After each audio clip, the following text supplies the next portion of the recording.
Buenas tardes. Les doy la bienvenida al canal, esperando que pasen un rato entretenido entre las tinieblas de la historia. En la cita de hoy, les traigo la segunda parte de las mujeres que han cambiado la historia. Hay muchas mujeres que han sido primordiales para cambiar las desigualdades a nivel laboral, social, familiar y económico. Mujeres que consiguieron cambiar la historia gracias a su fuerza, valentía y conocimiento, y que no temieron demostrar que el simple hecho de ser mujer no era problema para conseguir cualquier meta o ideal, alzando su voz contra las injusticias sociales. Así que espero que disfruten de una tarde de sofá con una luz tenue y relajante y un té de su gusto. En el programa de hoy, Marie Curie y Frida Kahlo. Bienvenidos al Rincón de las Historias, Audiomisterios.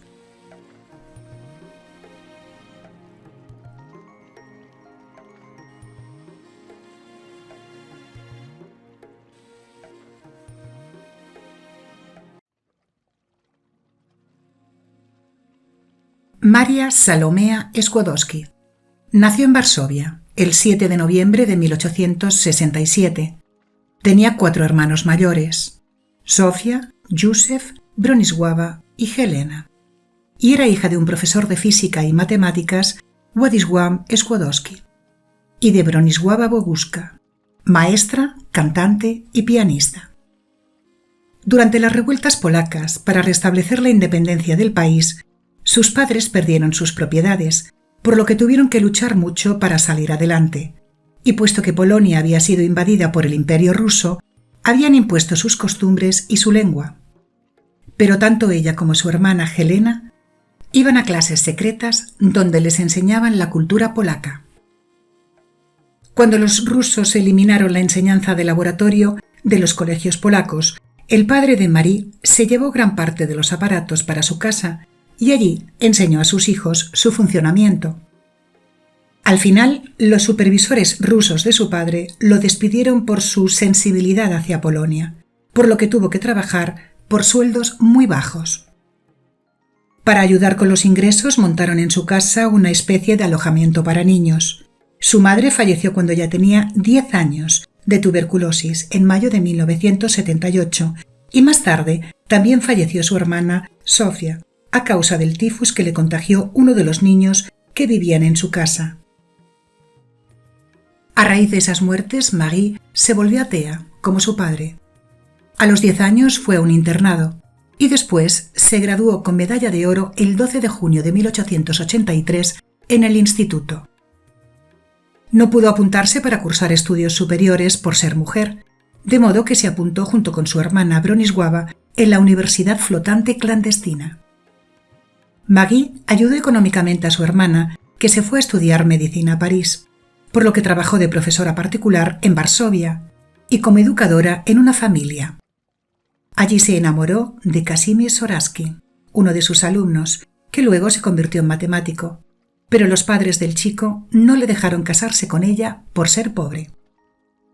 En 1890 su hermana Bronisława se casó con un médico polaco y Marie siguió estudiando en la Universidad Flotante y comenzó sus clases prácticas en un laboratorio químico del Museo de Industria y Agricultura que dirigía su primo. A finales de 1891 se fue a Francia. En París vivió con su hermana y su cuñado y después alquiló un pequeño ático cerca de la universidad y siguió con sus estudios de matemáticas, física y química en la Universidad de París. Tuvo que esforzarse mucho, no solo para ponerse en el nivel de sus compañeros, ya que había aprendido de forma autodidacta, sino también para comprender correctamente el idioma. En la Facultad de Ciencias de 1895 había solo 27 mujeres, de los 776 estudiantes. Estudiaba durante el día y trabajaba dando clases por la noche. Ganaba muy poco, por lo que padecía de desmayos a causa del hambre. Hasta que recibió su licenciatura en física, en 1893, por lo que empezó a trabajar en un laboratorio industrial. Y siguió estudiando en la universidad, consiguiendo otro título en 1894. empezó con su carrera científica investigando las propiedades magnéticas de distintos aceros. Más tarde conoció a Pierre Curie, ambos amantes de la ciencia. Los presentó un físico polaco que sabía que Marie estaba buscando un laboratorio, y pensó en Pierre, que era profesor en la Escuela Superior de Física y Química Industrial de París, y con acceso a un laboratorio más grande para que ella pudiera trabajar. Por lo que se hicieron grandes amigos mientras trabajaban, y Pierre le pidió que se casara con él. Pero Marie no aceptó, ya que ella quería volver a Polonia. Pierre le dijo que estaba preparado para seguirla a ese país, aunque acabara dando clases de francés para sobrevivir. Una de las cartas de Pierre a Marie decía así: «Sería una cosa preciosa, una cosa que no me atrevería a esperar, si pudiéramos pasar nuestra vida uno cerca del otro, hipnotizados por nuestros sueños, tu sueño patriótico, nuestro sueño humanitario y nuestro sueño científico». Marie regresó a Varsovia y trabajó un año en Polonia, pero le denegaron trabajar en la universidad por ser mujer. Pierre la convenció de que volviera a París para conseguir un doctorado, de modo que volvió a Francia y se casaron el 26 de julio de 1895, en una boda no religiosa, en la que Marie vistió con su característico traje azul oscuro que después utilizó tantos años como traje de laboratorio. Marie dijo que había encontrado un nuevo amor, socio y colaborador científico en quien podía confiar. Su hija Igen nació en 1897 y ella empezó a enseñar en la Escuela Normal Superior, y sus investigaciones las realizaba en un cobertizo que antes era una sala de disección médica de la facultad, pero no era impermeable y estaba mal ventilada. Y en ese momento no eran conscientes de los efectos nocivos de una exposición continuada a la radiación y encima sin ninguna protección. En julio de 1898, Marie y Pierre publicaron un artículo en el que presentaron un nuevo elemento, al que llamaron polonio, en honor a Polonia. En otoño de ese mismo año, Marie sintió los primeros síntomas de la enfermedad de los rayos, inflamación de las yemas de los dedos. Siguieron con su investigación y el 26 de diciembre descubrieron otro elemento, al que llamaron radio. La investigación se selló con la palabra radiactividad. Estudiaron la radiación emitida de esos elementos e indicaron que poseen brillo radiactivo, que las sales de radio emiten calor, que tienen un color parecido a la porcelana y el vidrio, y que la radiación que producen atraviesa el aire y el cuerpo hasta convertir el oxígeno molecular en ozono. El matrimonio publicó un total de 32 trabajos científicos entre 1898 y 1902, como el que aseguraba que cuando se expone al radio las células enfermas, formadoras de tumores del cuerpo humano, se destruían más rápido que las células sanas. Marie Curie fue nombrada catedrática de la Escuela Normal Superior en el año 1900, siendo la primera mujer, y su esposo recibió una cátedra de la Universidad de París. Marie tuvo mucho apoyo en sus investigaciones, recibiendo financiación, defendiendo su tesis doctoral y obteniendo un doctorado. El matrimonio fue invitado por la Real Institución de Gran Bretaña para dar un discurso sobre la radiactividad, pero solo lo pudo hacer su marido, ya que a ella le impidieron hablar por ser mujer. A partir del año 1903 empezaron a tener problemas de salud, y el 5 de noviembre premiaron al matrimonio con la medalla Davy, que se da cada año por el descubrimiento más importante de la rama de química, y solo Pierre fue a recibir el premio. En 1903 premiaron a Marie Curie junto a su marido con el Premio Nobel de Física, reconociendo sus importantes servicios en sus investigaciones sobre la radiación. Ella fue la primera mujer en recibir el galardón. Al principio solo se le quería dar a su esposo, pero Pierre dijo que si no se le reconocía el trabajo de ella, lo rechazaría, de modo que la incluyeron. Marie Curie tuvo a Eve, su segunda hija, en diciembre de 1904, después de haber tenido un aborto, posiblemente a causa de la radiactividad. Contrató educadoras polacas para que le enseñaran a sus hijas su idioma y las llevaba a menudo a Polonia. Pierre murió en París en un accidente, el 19 de abril de 1906. Lo golpeó un carruaje de caballos y cayó bajo las ruedas, por lo que le produjo una rotura en el cráneo. Maggie sufrió mucho por la gran pérdida de su esposo y cayó en depresión, apoyándose en el hermano y el padre de su marido. Pero rechazó una pensión vitalicia porque quería seguir con los trabajos de Pierre. Un mes después, el Departamento de Física de la Universidad de París le ofreció el puesto que había sido creado para su marido. El día 13 de mayo. Fue la primera mujer en ocupar el puesto de profesora en esa universidad y la primera directora de un laboratorio.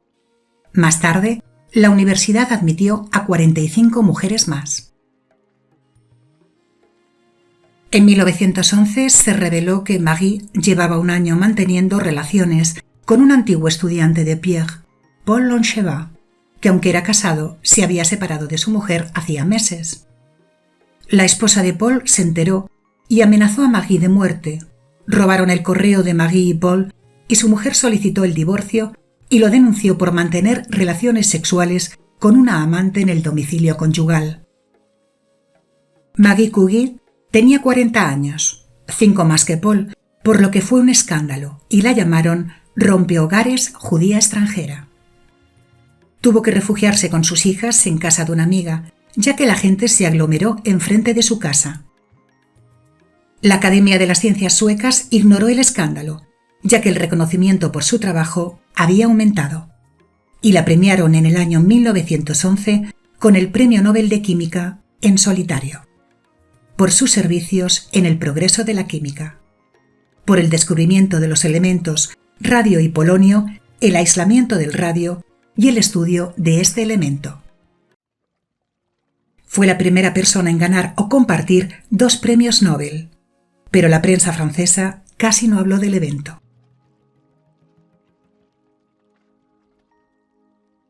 En este tiempo, importantes estudiosos polacos le ofrecieron regresar a Polonia para continuar con su investigación en su país.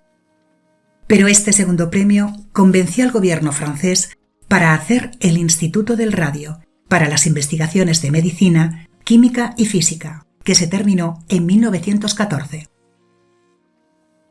Un mes más tarde, tuvieron que hospitalizarla e intervenirla por una enfermedad renal, y después pasó 14 meses sin aparecer públicamente. Pasó ese tiempo en Inglaterra con una amiga y viajando con sus hijas con sobrenombres. Y en diciembre del 2012 volvió a su laboratorio. Después de la irrupción de la Primera Guerra Mundial, el 1 de agosto de 1914, llevó a sus hijas Igen y Eve, de 17 y 10 años respectivamente, a casa de unos amigos en el Arc-au-Ouest, un vecindario de Plouvalanech, Francia, y ella se quedó bajo el cuidado del instituto y de las muestras de radio. Más tarde, consideraron que los bienes que había allí eran un tesoro de la nación, por lo que trasladaron el laboratorio a Burdeos. Maggie ofreció el uso de la radiografía móvil para ayudar a los cirujanos de combate, ya que los heridos estarían mejor examinados si los médicos podían disponer de placas, por lo que diseñó unidades móviles de radiografía con equipos de rayos X, a los que llamó ambulancias radiológicas, pero después se conocieron como pequeñas Curie. Pasó a ser la directora del Servicio de Radiología de la Cruz Roja Francesa y a finales de 1914 creó un centro de radiología militar en Francia. Ayudada por un médico militar y su hija Igen, que ya tenía 18 años, por lo que dirigió 20 unidades móviles de radiografía y 200 en los hospitales. Instruyó a otras mujeres como ayudantes y para poder manejar ella misma las unidades móviles requirió sacarse el carné de conducir, por lo que en julio de 1916 fue una de las primeras mujeres en obtenerlo. Ocupada con sus aportaciones humanitarias, no pudo seguir con sus investigaciones, aunque nunca recibió una gratitud del gobierno francés. Marie Curie viajó el 4 de mayo de 1921 con sus hijas a Nueva York para recaudar fondos para la investigación sobre el radio. El New York Times publicó que Madame Curie pensaba poner fin al cáncer y que el radio era la cura para cualquier tipo de cáncer. La dejaron de lado como científica y la elogiaron como sanadora. Pudo recaudar el dinero para comprar el elemento químico. En 1922, Marie Curie se incorporó como miembro de la Academia Nacional de Medicina de Francia. En 1923, publicó una biografía de su esposo, Pierre Curie. Y en 1925 viajó a Polonia para la ceremonia de colocación de la primera piedra del Instituto del Radio en Varsovia. El 4 de julio de 1934 falleció con 67 años en el Sanatorio Saint-Selmou, en la localidad de Passy, en la Alta Saboya, al este de Francia, debido a una anemia plásica, una enfermedad que ocurre cuando el cuerpo deja de producir las suficientes células sanguíneas, por lo que produce fatiga y aumenta la tendencia de infecciones y sangrados. Posiblemente como resultado de las radiaciones a las que se expuso en sus trabajos, ya que siempre llevaba muestras de radio y polonio en el bolsillo. Nunca reconoció los riesgos que podía causar la exposición a la radiación, aunque posiblemente conociera la conexión de su trabajo con radio y rayos X y su fatiga crónica y anemia. La enterraron junto a su marido a pocos kilómetros al sur de París, en el cementerio de Sceaux. Y en 1995 trasladaron los restos al Panteón de París. En el traslado, la Agencia de Protección Radiológica francesa apreció que el cuerpo de Pierre emitía dosis de radiación más elevadas que el de Marie y no eliminaba la ausencia de riesgo radiológico para los trabajadores y el medio ambiente, por lo que fue colocado en un ataúd forrado con 1 pulgada de plomo y enterrados en el Panteón. Un mausoleo donde yacen los restos de ciudadanos galos distinguidos. Huygens, su hija mayor, un año después de la muerte de Marie, consiguió el Premio Nobel de Química en 1935 junto a su esposo por el descubrimiento de la radiactividad artificial. Yves Tunis-Julie, su segunda hija, fue la única de la familia que no se dedicó a la ciencia, pianista, activista por los derechos de los niños y periodista. Escribió una biografía de su madre, Madame Curie, en 1937.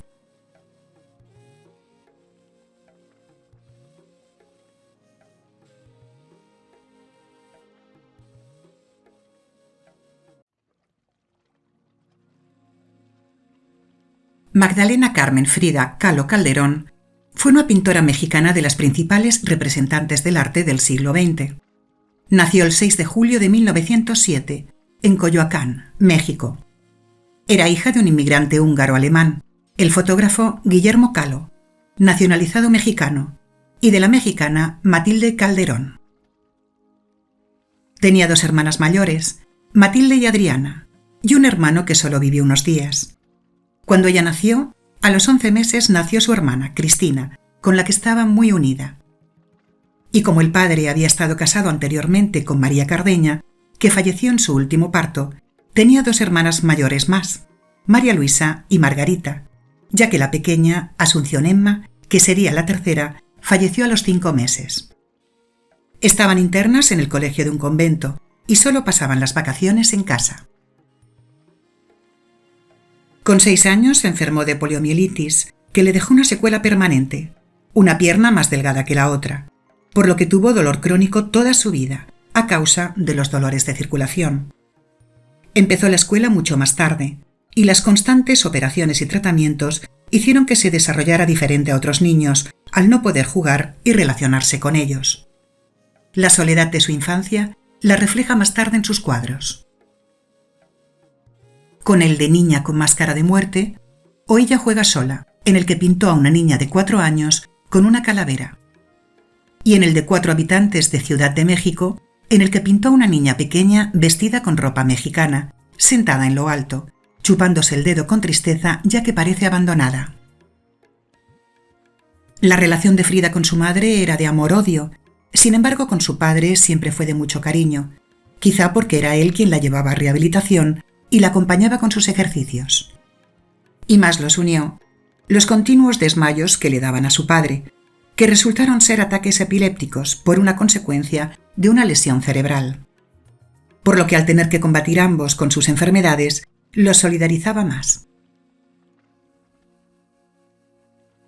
A los 15 años fue a la Escuela Nacional Preparatoria de México, donde había 35 mujeres que hacía poco los habían empezado a admitir, de 2.000 alumnos. Allí conoció a muchos artistas y formó parte de los cachuchas, llamados así por las gorras que llevaban.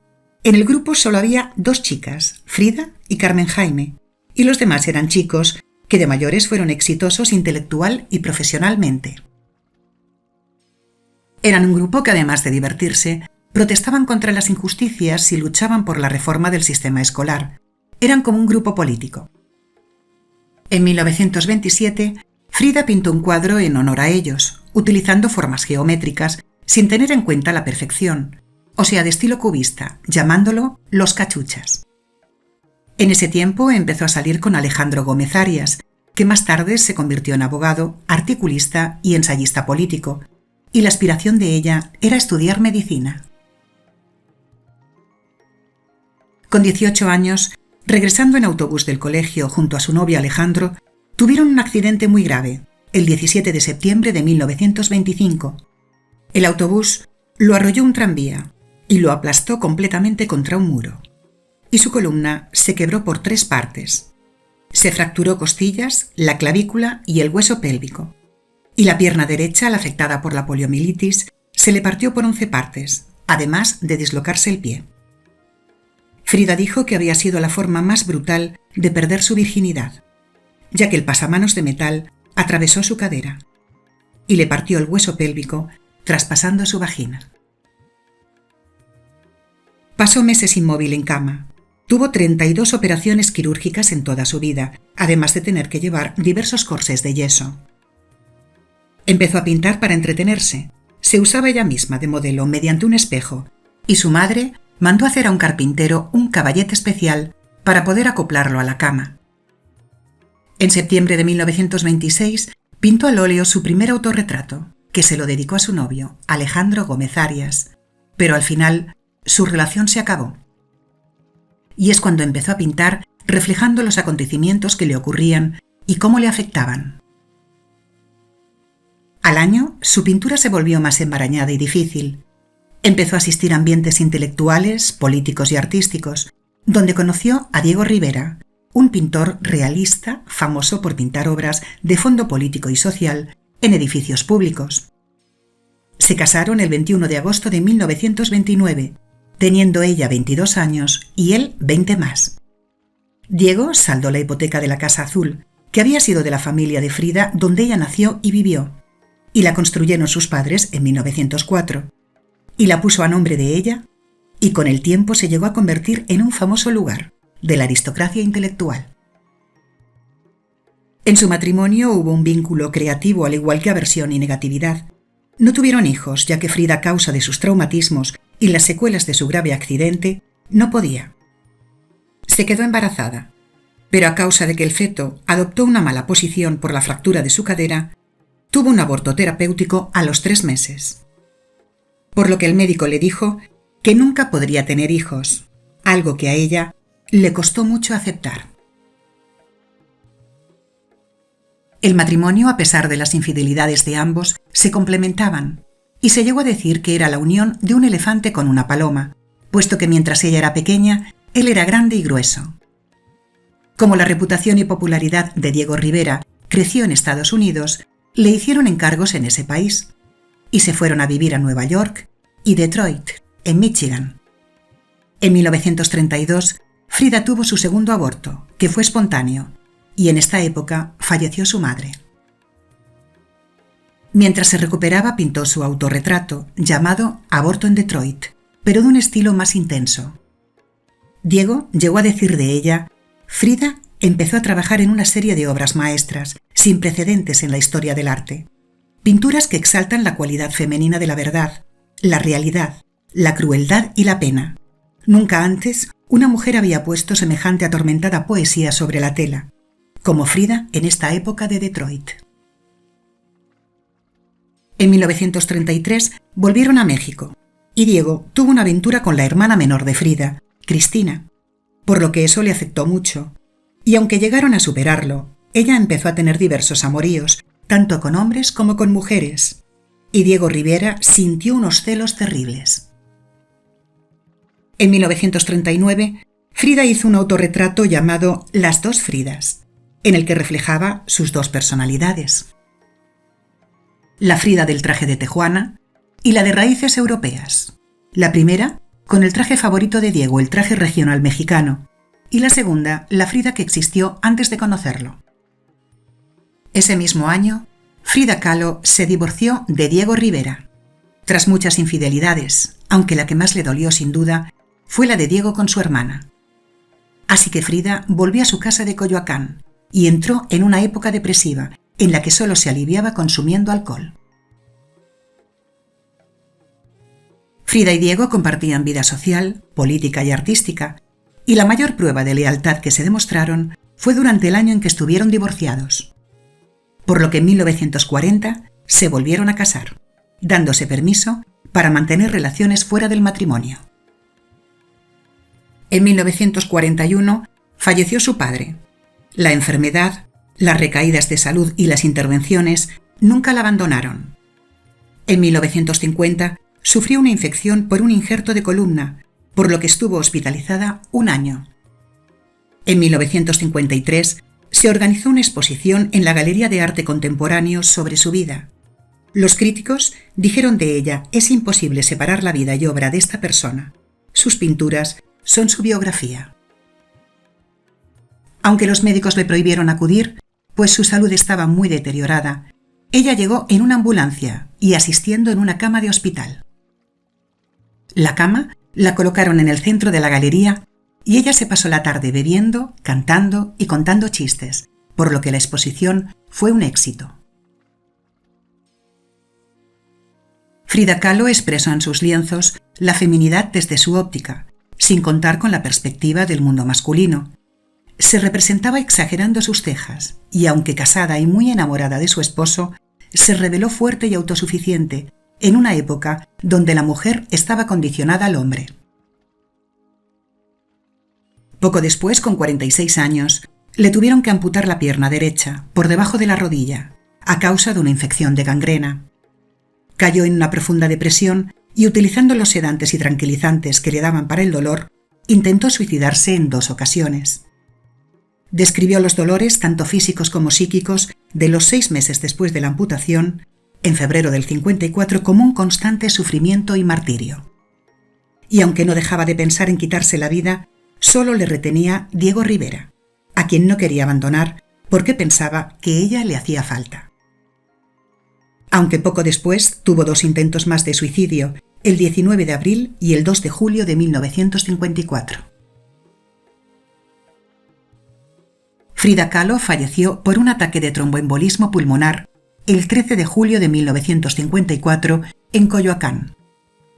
Su cuerpo fue incinerado y sus cenizas las llevaron a la Casa Azul de Coyoacán, donde nació, que hoy en día es un museo con objetos como fotografías, juguetes y herramientas, dedicado a la vida y obra de Frida Kahlo.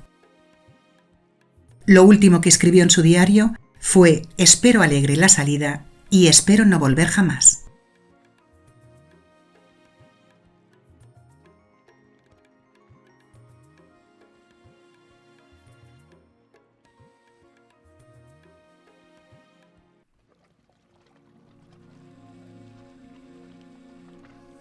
Si les ha gustado, por favor, accionen la campanita de notificaciones para saber que ha sido de su agrado y poder seguir ofreciéndoles contenido, compartir y darle a like para ayudarme con el canal. Hasta la semana que viene con nuevos relatos de Audiomisterios.